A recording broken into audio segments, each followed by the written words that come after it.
Moi, c'est Sarah et aujourd'hui, je suis conseillère dans la recommandation beauté certifiée. Donc, c'est-à-dire que je conseille des solutions beauté sur mesure pour des clientes qui ont des problématiques qu'elles n'arrivent pas à solutionner en allant au magasin. Et je suis spécialisée plus précisément dans le soin de la peau, le soin du cheveu et l'équilibre corporel des femmes. En fait, j'ai rencontré plusieurs personnes de Germinal qui m'ont fait rencontrer Juliette. Et suite à ça, tout simplement, on m'a intégrée à l'action. J'étais dans un état d'esprit où psychologiquement parlant, ça n'allait pas. Ça faisait 1 an que j'avais commencé cette activité, mais j'ai passé 1 an à virevolter un petit peu partout, à pas savoir où aller. J'ai appris qu'on allait être en petit comité, que ça allait être du collectif. Et ça m'a beaucoup parlé parce que forcément, le petit comité dit qu'on s'occupe bien de nous. Et du coup, j'avais marqué: je sais avec certitude qu'en continuant de nourrir ma mission de cœur avec tout mon amour, ce qui me paraît encore irréel aujourd'hui deviendra ma réalité demain. Et c'est comme ça que je le ressens et ça m'a beaucoup parlé. Ça a été la découverte tous les mardis et ça a été vraiment des moments je pense que ça va faire bizarre de plus les avoir là à partir de bientôt. Le premier pitch, donc je pense que c'était celui à la Chapelle du coup, horrible. Vraiment c'était horrible, d'autant plus que j'avais une consigne assez compliquée, c'était que je devais pitcher pour un enfant de 5 ans. Mais c'était quand même hyper formateur et puis aujourd'hui ça m'a aidé à beaucoup grandir et d'ailleurs même quelques jours après j'avais déjà révisé mon pitch et j'en avais fait une vidéo sur mes réseaux sociaux. Et en fait ça m'a permis de me recentrer sur l'essentiel et le simple en fait. Alors, mes 3 mots-clés c'était transparence, sur mesure et bienveillance il me semble.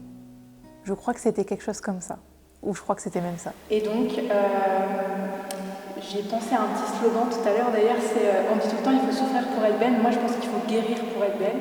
Et je pense que c'est un truc que je vais m'approprier parce que j'adore, ça m'a trop parlé. Et si je peux être un petit peu cette épaule qui peut aider les autres femmes à prendre soin d'elles, à se sentir belles en prenant soin de leur corps et soin de leur santé, j'aurais tout réussi. Je suis quelqu'un qui angoisse beaucoup sur comment je vais faire les choses. Donc j'ai besoin de beaucoup réfléchir et je passe très peu à l'action rapidement. Donc c'est assez un défaut parce que du coup on rumine beaucoup. Ça va pas le faire, ça je veux pas dire, ça peut-être, que des choses négatives. Et en fait je suis arrivée dans le tram le jour en fait de l'atelier et j'avais pas de pitch.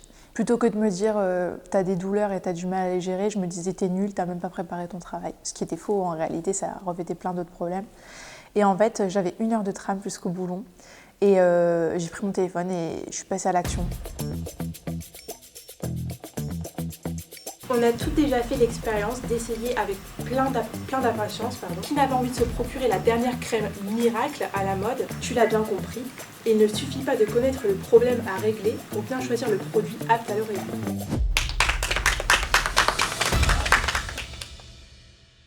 8 fois sur 10, on en a besoin pour régler le problème numéro 1 qui nous dérange chez nous et qui dérange au moins 90% des femmes de notre société moderne. On n'a pas envie de se réveiller un matin et de dire bonjour aux 50 rides qui sont installées hyper confortablement sur notre visage. Problème numéro 2. J'ai pas écrit celui-là, j'arrive pas trop. Problème numéro 3. L'état de nos cheveux après nos 40 colorations. C'est pas que je comprenais pas l'intérêt, je trouvais ça bien parce que ça permettait d'apprendre à parler en se mettant dans d'autres situations, donc dans tous les cas c'était utile. Et en fait après, Émilie est venue m'expliquer que c'était l'idée de chiffrer en fait l'expérience de mes potentielles clientes. Donc en parlant d'études par exemple, surtout dans le monde de la beauté et des cosmétiques, c'est un marché, donc forcément il y a des études derrière.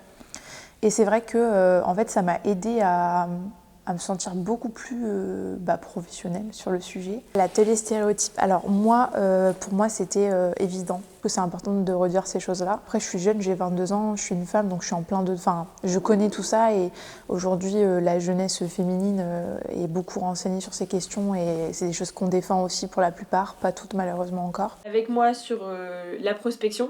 Qu'est-ce que c'est la prospection, comment on fait de la prospection, et puis le but c'est qu'on puisse échanger aussi entre nous pour voir si vous avez mis des stratégies en place. J'ai beaucoup aimé l'atelier prospection parce que il y avait une ambiance, je sais pas, hyper chaleureuse. C'était intéressant parce que chiffrer les choses, parler de méthode, parler d'expérience, ça donne envie en fait de s'y mettre et de découvrir d'autres opportunités. Toute cette journée a été pour moi, c'était un câlin comme je disais ce matin. En fait, tout de suite, il y a un espace qui se crée sans qu'on s'en rende compte. C'est-à-dire qu'on sait déjà qu'on est avec des femmes, donc potentiellement on va être comprise, et qu'on est en plus avec des femmes qui ont conscience des problématiques dont on a conscience également. Donc ça enlève des barrières qu'on se met naturellement quand on est dans des groupes mixtes, parfois à tort. Je sais qu'il y a des hommes qui ne sont pas du tout dans des stéréotypes négatifs et qui sont très humains, mais par le fait que ce soit des hommes, je pense qu'ils sont élevés d'une façon qui fait qu'ils ont aussi parfois des barrières dont ils ne se rendent pas compte.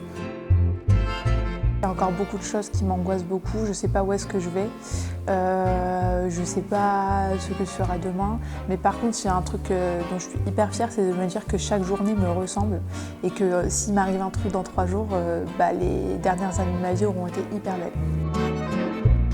Les liens humains pour moi c'est échanger, s'apporter, grandir, évoluer et je sais que le partage c'est la fondation de tout ça. Ça nous permet de changer nos perspectives, ça nous permet de comprendre des choses sur nous, ça nous permet d'avancer, ça nous permet de reculer parfois dans le bon sens. Moi j'aime bien vivre par expérience et donc le fait de pouvoir le faire aujourd'hui tous les jours, de me réveiller tous les matins et de faire ce que je veux, même si je dois beaucoup travailler, c'est une liberté que je souhaite à tous. Ça a été une expérience de fou, mais je vais être triste quand ça va se terminer. Par contre, ça va être dur.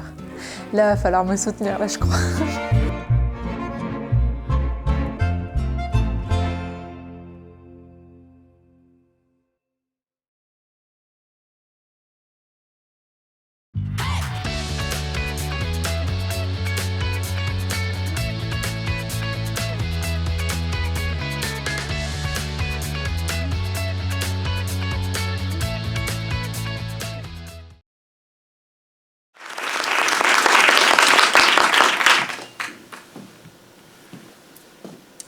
« 126 millions.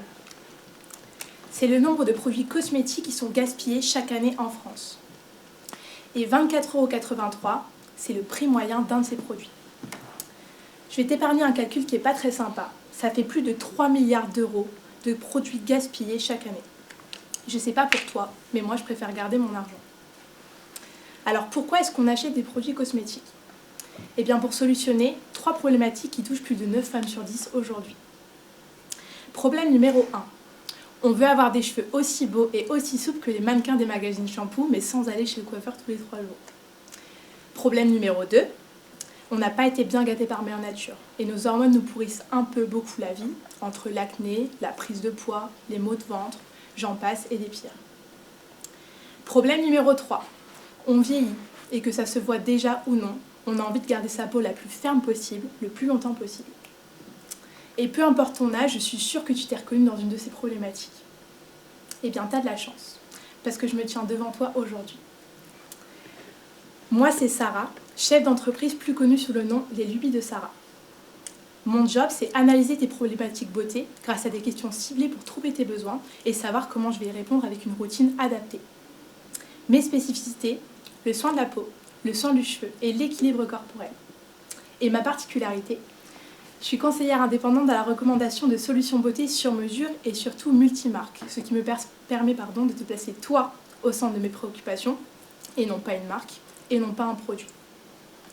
Tu l'auras compris, cela fait de moi ta meilleure alliée pour révéler ta beauté. Alors ne perds plus une seconde pour te prioriser et viens me contacter sur mon compte Instagram Les Lubies de Sarah. Si tu n'es pas trop réseaux sociaux, tu peux tout à fait venir me voir aujourd'hui, je te donnerai mon numéro de téléphone. Et si tu as envie qu'on se voit autour d'un café, je suis disponible sur Valenciennes et ses alentours. Je te remercie de ton écoute. Je suis Sarah, ta conseillère beauté personnalisée et merci, j'ai hâte de te rencontrer.